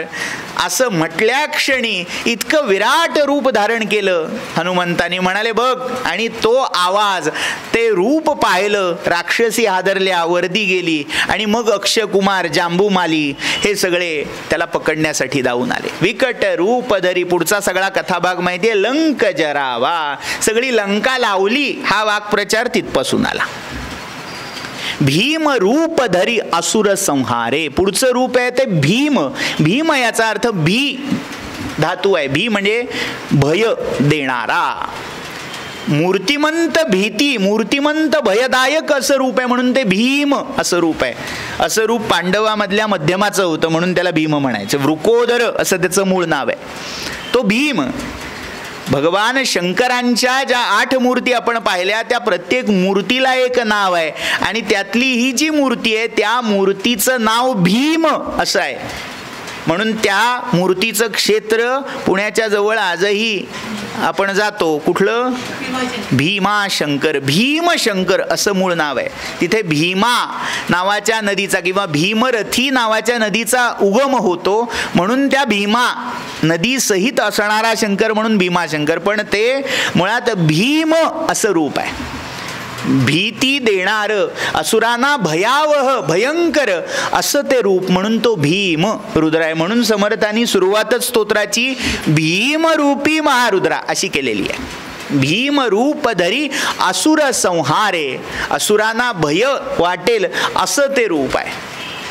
रामचंद्र के काज सवारे, लाय संजीवन लखन जियाये, श्री रघुबीर हरशी उरलाये. संजीवनी म्हणजे अनेक याविषयी मतमतांतर आहेत. खरंच अशी होती का? एवढ्या लांबून कसं आणलं? खरंच पर्वत आणला का? असे अनेक किलमिश, असे अनेक विकल्प अनेक तथाकथित विद्वन्मान्य म्हणजे स्वयंघोषित विद्वानांनी प्रचलित केलेली आहे. त्या सगळ्या विकल्पामध्ये न जाता त्या संजीवनी विशल्यकरणी नावाची जी औषधी होती ती आणण्यासाठी हनुमंत तिथे उड्डाण करून गेले. पहिल्या दिवशी ज्या आरतीच्या चरणाचा उल्लेख केला होता, आला गेला आला बहुता कामाला. आला गेला आणि पुन्हा आला म्हणजे काय? नुसती आणली नाही, आणून सूर्योदयाच्या पूर्वी जर ती या भूमीत राहिली तर तिचा प्रभाव नष्ट होईल हे ओळखून पुन्हा जागच्या जागी नेऊन पोचवली. लाय संजीवन लखन जियाये. लक्ष्मणाला पुनरुज्जीवित केलं, पुनर्जीवन दिलं, संजीवन दिलं.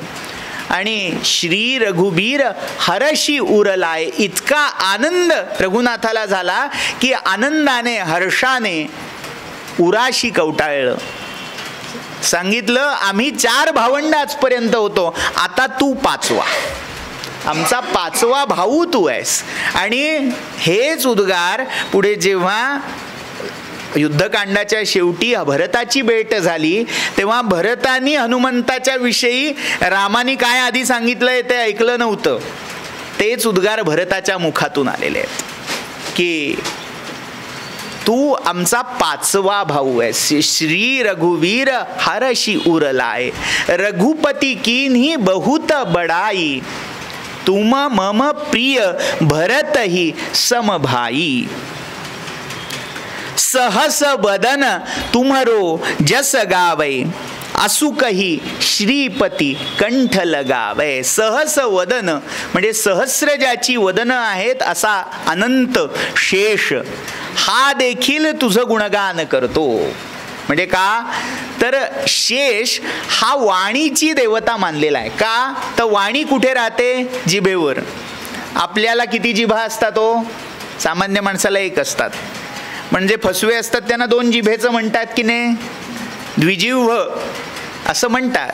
पण अशा द्विजिव्हांमधला सर्वश्रेष्ठ कोण आहे? तर तो शेष आहे. कारण सगळ्या नागांचा सर्पांचा राजा कोण? तर तो अनंत सहस्र फणा धारण करणारा शेष. आणि प्रत्येक मुखामध्ये 2-2 म्हणजे आता जिभा किती झाले हिशोब करा. 1000 गुणिले 2 करायचे. त्यामुळे जगामध्ये जेवढे कोणी वाणीधारक आहेत म्हणजे ज्यांच्यामध्ये ती वाग्मिता आहे, वाक पाटव आहे, त्या सगळ्यांमध्ये सर्वश्रेष्ठ कोण आहेत? तर शेष आहेत. आता हा संकेत पुढे जातो. शेष वाणीची देवता का? तर शेष हा मूलाधाराच्या ठाई धारण करतो. वाणी कुठे आहे? तर आपल्या मूलाधारापासून ती स्फुरित होते आणि त्या मूलाधाराच्या खाली कुंडलिनीच्या रूपात हा शेष विराजमान असतो. म्हणून तो सहस वदन परावाणीचा उगम जिथून होतो तो शेष देखील तुझं गुणगान करतो. म्हणजे ही स्तुती कुठून येते? त्या परावाणीच्या मुळापासून ती स्तुती स्फूर्ती आहे. दुसरा संकेत, शेषाचा अवतार कलियुगामधला महर्षी पतंजली आहेत. पतंजलींचा प्रभाव असा आहे की पतंजलींचं वर्णनच असं केलं जातं की ज्यानी येन धौतम मलम पुंसहा, कसा वाणीला आलेला मळ ज्यांनी व्याकरणाचं महाभाष्य रचून दूर केला. शरीराला प्राप्त झालेला जो मल होता, रोग होते, व्याधी विकार होते, ते वैद्यकावर, अष्टांग हृदयावर वृत्ती लिहून तो मल दूर केला. मनाला योगेन चित्तस्य पदेन वाचा मलम शरीरस्य च वैद्यकेन योपाकरोत्तम प्रवरम मुनीनाम पतंजलिम प्रांजलिरानतोस्मी. ते पतंजली आहेत. योगानी मनाला प्राप्त झालेला मल दूर केला. त्यामुळे पतंजली जे वाग्मी वर असं ज्यांना म्हटलं जातं ते शेषाचे अवतार आहेत. त्यामुळे वाग्विदांवरहा असा शेष देखील तुझं यश गातो. तुम सहस बदन तुमरो जस गावे. असू कही, असू म्हणजे असं, हा असू शब्दाचा अपभ्रंश आहे किंवा तद्भव आहे असं म्हणायला हरकत नाही. तो असू कही श्रीपती कंठ लगावे. माझा बहिश्चर प्राण आहे म्हणून साक्षात श्रीपती नारायणाने तुला आलिंगन दिलेलं आहे. सनकादिक ब्रह्मादि मुनीषा नारद सारद सहित अहिषा जम कुबेर दिक्पाल जहाते कवी कोविद कही सकई कहाते. एवढे सगळे सांगितले.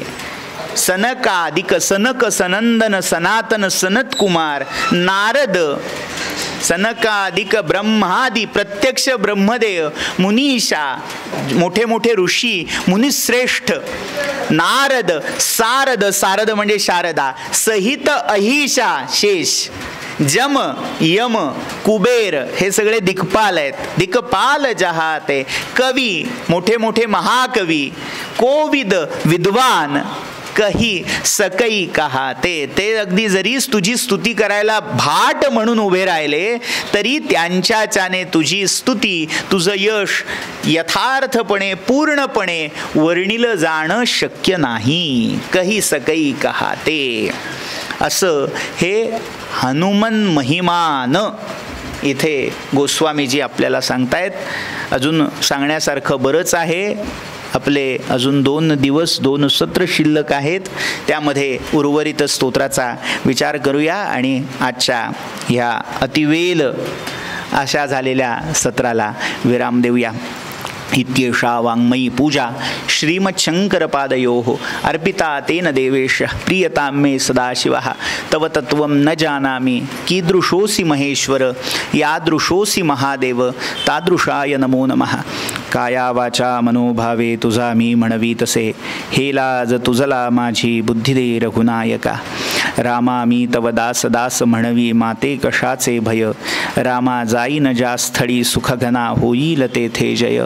रामा या भुवनत्रयी तुझ बिणे नाही दुजा तारक, रामा तू सकलार्थ पूर्ण करिसी तू तात मी बालक. जय जय रघुवीर समर्थ. शुका सारिखे पूर्ण वैराग्य जानसे, वसिष्ठा परिज्ञान योगेश्वराचे, कवी वाल्मिका सारिखा मान्य ऐसा. नमस्कार त्या सद्गुरु रामदासा, जयाचा जनी जन्मनामार्थ झाला, जयाने सदा वासनामात केला, जयाच्या मुखी सर्वदा नाम कीर्ती. नमस्कार त्या ब्रह्मचैतन्य मूर्ती राजाधिराज श्री रामचंद्र भगवान की जय. महारुद्र हनुमान की जय. जय जय रघुवीर समर्थ. श्रोता वक्ता श्रीराम समर्थ. श्रीराम कामनापुरती जय देव रत्न खचित फरा तुझ गौरी कुमरा, चंदनाची उटी कुमकुम केशरा, हिरे जडित मुकुट शोभतो बरा, ऋणझुणती नूपुरे चरणी घागरिया. जय देव जय मंगलमूर्ती, दर्शन मात्रे मन कामनापुरती. जय देव लंबोदर पीतांबर फणीवर बंधना सरळ सोंड वक्र तुंड त्रिनयना दास रामाचा वाटपा हे सदना संकटी पावावे निर्वाणी रक्षावे सुरवर वंदना जय देव जय मंगलमूर्ती दर्शन मात्रे मन कामना पुरती जय देव साफल्या निजवल्या कौसल्या माता भूकन्या अनन्या मुनिमान्या सीता खेचर वनचर फणीवर भरता निज भ्राता दशरथ नृपनायक धन्य तो पीता जय देव जय रविकुळ टिळका आरती ओवाळू त्रिभुवन नायका जय देव आचार्या गुरुवर्या कार्याचे फळ रविकुळ मंडन खंडन संसार मूळ सुरवर नरवर किन्नर ध्याती सकळ धन्य तो निजदास भक्त प्रेमळ जय देव जय रविकुळ टिळका आरती ओवाळू त्रिभुवन नायका जय देव रामा रामे रामा रत्नाग्रणी गण्ये दीना शरण शरण्ये समूर्त कारुण्ये पातिव्रत्य समुज्ज्वल चरिता मूर्धन्ये विद्या द्वन्द्वात्मक रूपानन्ये जय देवी जय भगवती सीते रघुपति दयिते त्रिभुवन महिते महिदुहिते जय देवी विदेह राघव वंश समाहित सौभाग्ये कुशलव जननी जानकी जनि मृति भयभंगे रावण कुलवन दाहन दावस्फुल्लिंगे प्रणवान्तःकरणे तव चरणी वोळंगे जय देवी जय भगवती सीते रघुपति दयिते त्रिभुवन महिते महिदुहिते जय देवी जय आरती श्री आणि गुरुराया हरि माया मी जीव हा भ्रमद्वैत पसारा वारुनी दिधला अद्वैत सारा जय आरती श्री गुरुराया सद्गुरुराया नमितो तव पदी संहरी माया परम परात् पर चिन्मय खाणी शतमुख सविता मंदली वाणी य आरती श्री गुरुराया सद्गुरुराया नमितो तव पदी संहरी माया जगज्जीवन प्रभु मंगलधामा